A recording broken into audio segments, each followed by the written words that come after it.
अब इस शो में हमारे एक्सपर्ट्स को जोड़ते हैं और ट्रेड्स लेना शुरू करते हैं। हमारा पैनल तैयार है हमारे साथ। सभी को गुड आफ्टरनून। गाबा सर, आपका इस समय का ट्रेड। Good afternoon. अजी, इस समय जो मुझे ट्रेड पसंद आता है इस वक्त वो है डीएलएफ। आपने इसका जिक्र भी किया, रियल एस्टेट का 844 पर ट्रेड कर रहा है। मेरे ख्याल से इसमें मोमेंटम है और ब्रेकआउट भी मिला है। टॉप होगा 836, ज्यादा नहीं, करीब 8 रुपए का है। ऑन द फर्स्ट टारगेट 850, फिर 860 भी नजर आते हैं डीएलएफ। ओके, 860 की तरफ बढ़ता हुआ ये काउंटर जहां पर एक मोमेंटम देखने को मिल रहा है। शिल्पा जी, आफ्टरनून, बताइए आपका ट्रेड। Afternoon everyone. मेरा ट्रेड रहेगा, आज जो मॉर्निंग में मैंने दिया था रामको सीमेंट, मैं इसी को कंटिन्यू करूंगी। मुझे लगता है कि 1100 के लेवल्स इसमें बहुत स्ट्रॉन्ग भी आ सकते हैं। तो यहाँ पे आप 1030 के स्टॉप लॉस से 1100 के लिए रामको में बाई कर सकते हैं। किसी को ऑप्शंस पे ट्रेड लेना है, आप एट द मनी 1050 का कॉल ऑप्शन जो रफली 31 रुपीज है, आप इसमें भी पार्टिसिपेट कर सकते हैं। स्टॉप लॉस 22 का रखिए। लुक फॉर टारगेट्स ऑफ 45 से 48। शिल्पा जी, हमारे यहाँ ऑफिस में अगर हमारा ऐसा गला बैठता है तो हमारी टीम वो एक दवाई पकड़ा देती है कंठिल करके, तो आपको भिजवा देते हैं। वो आपको ज़रूरत लग रही है उसकी थोड़ी सी इस समय। सुबह तो ठीक थी आपकी वॉइस, एकदम से क्या हुआ? Knowledge actually I am not well past 2 दिन से। आज एक्चुअली मॉर्निंग में थोड़ा गला खुला, तो अभी वापस बैठ गए। चलिए, टेक केयर। वीरू, कंटिका, यहाँ कंटिका बोलते हैं। अच्छा, सुबह भी चंबल जी की जब कॉल दे रही थी ना अनुज, शिल्पा जी, जब गले में वो महसूस कर पा रहा था मैं। अमित जी, आपका ट्रेड? जी वीरेंद्र जी, मेरा इस समय का ट्रेड रहेगा नौकरी इन्फो एज। नौकरी इन्फो एज एक बेस से बाहर आ रहा है। प्रीवियस स्विंग लो स्टॉक ने क्रॉस किया। ओवरऑल ये पॉजिटिव स्ट्रक्चर है। 8440 का इसका प्राइस है। टारगेट्स रहेंगे 8600, 8650 के, और स्टॉप लॉस रखेंगे 8350 का। ओके, इन्फो एज यानी नौकरी, ये हो गई अमित जी के pick. Shivangi, good afternoon. Shivangi, आपकी ट्रेड? जी, वेरी गुड आफ्टरनून। तो आज रडार पे है ओएफएसएस। एक बहुत ही अच्छा शॉर्ट कवरिंग मूव यहाँ पे देखने को मिला है और काफी लंबे कंसोलिडेशन के बाद ये निकलते हुए दिख रहा है वीकली बेसिस पे। तो यहाँ पे एक अच्छी स्टीम बनी हुई है। आईटी क्षेत्र जो है पूरा काफी एक अच्छा टेलविंड भी मिलते हुए दिख रहा है। तो 12,700 के टारगेट्स के लिए इसमें खरीदारी करें और 11,975 के एक स्टॉक के साथ। ओके, तो ये फिलहाल आपके लिए एक अपॉर्चुनिटी इन ओएफएसएस में तेजी की पोजीशन लेकर चले। Rajesh Satpute, good afternoon sir, बताइए आपका trade. Good afternoon Harshada ji and good afternoon everyone. Harshada ji, देखिए मेरी नजर है जेएसडब्ल्यू स्टील पे। बहुत ही क्लीन ब्रेकआउट मिला है, रेंज ब्रेकआउट है। 980 का वो क्लस्टर था जहां पे ये अटकता था, तो 980 को इसने पार किया और यहाँ से एक रैली मिलेगी।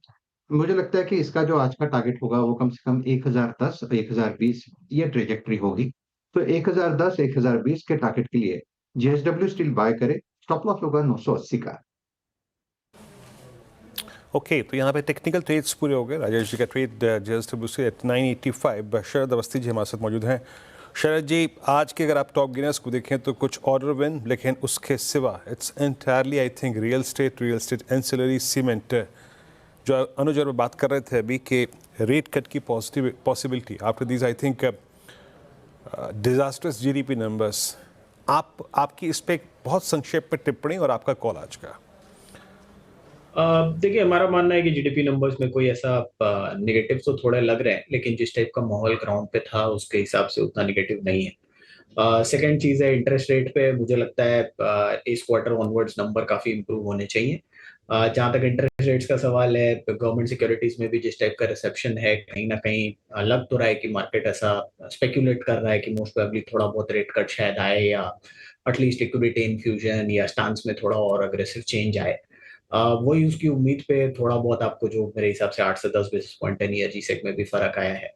हालांकि जैसा अनुज बोल रहे थे कि सिर्फ एक डेटा पॉइंट पे वो कितना अग्रेसिवली रेट कट्स के बारे में सोचेंगे, मैं भी उस पर डाउट कर रहा हूँ, क्योंकि जब तक इंटरनेशनली कोई वैसा सपोर्ट नहीं आता, मुझे नहीं लगता कि स्टैंड अलोन वे में इंडिया रेट कट्स करेगा, अनलेस अनटिल बहुत कोई इमरजेंसी हो, और मुझे नहीं लगता कि ये बहुत इमरजेंसी वाली सिचुएशन है। तो थोड़ा बहुत स्टांस चेंज की आप उम्मीद कर सकते हैं। तो हो सकता है गवर्नमेंट सिक्योरिटीज में आपको और 20-30 पैसे की चेंज दिखे, और अगले 2 से 3 महीनों में मोस्ट प्रोबेबली ग्लोबली आपको इंटरेस्ट रेट साइकिल रिवर्स होता दिखाई दे, मतलब लोअर रेट्स की तरफ। जहां तक कॉल का सवाल है, हमारे आज की पिक होगी बायोकॉन कंपनी। बायोलॉजिक्स बायोसिमिलर्स की लीडिंग कंपनी है इंडिया में। इवन कॉन्ट्रैक्ट रिसर्च वाला सेगमेंट भी आने वाले समय में काफी बढ़िया करना चाहिए। सेकेंड हाफ के लिए कंपनी ने भी काफी पॉजिटिव कमेंट्री की है। बायोसिमिलर्स में करीब 5 नए प्रोडक्ट्स को लॉन्च करने की भी बात कर रहे हैं। फर्स्ट मूवर एडवांटेज है उनके पास और एक अग्रेसिव स्पेस है। यूएस में जैसे जैसे और अप्रूवल्स मिलते हैं उसका काफी फायदा मिलना चाहिए। जो नई लॉन्चेस यूएस में की हैं लगभग 18 से 20% मार्केट शेयर उन्होंने पिछले 3 से 4 साल में गार्नर किया है।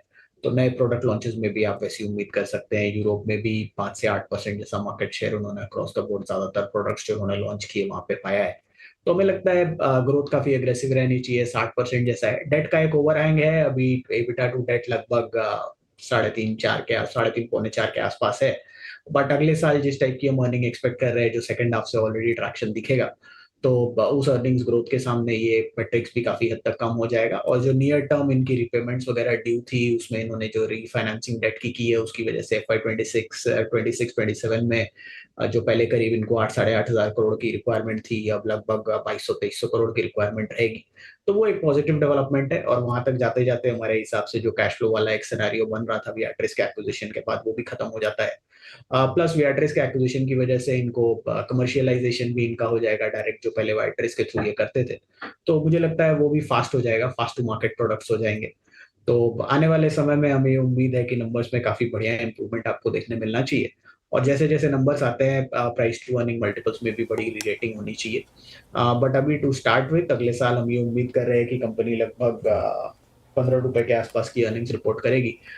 30 का मल्टीपल टू स्टार्ट विथ बहुत मुश्किल नहीं होना चाहिए। तो 4.5 ओके रुपए के लक्ष्य के हिसाब से बायोकॉन 450 का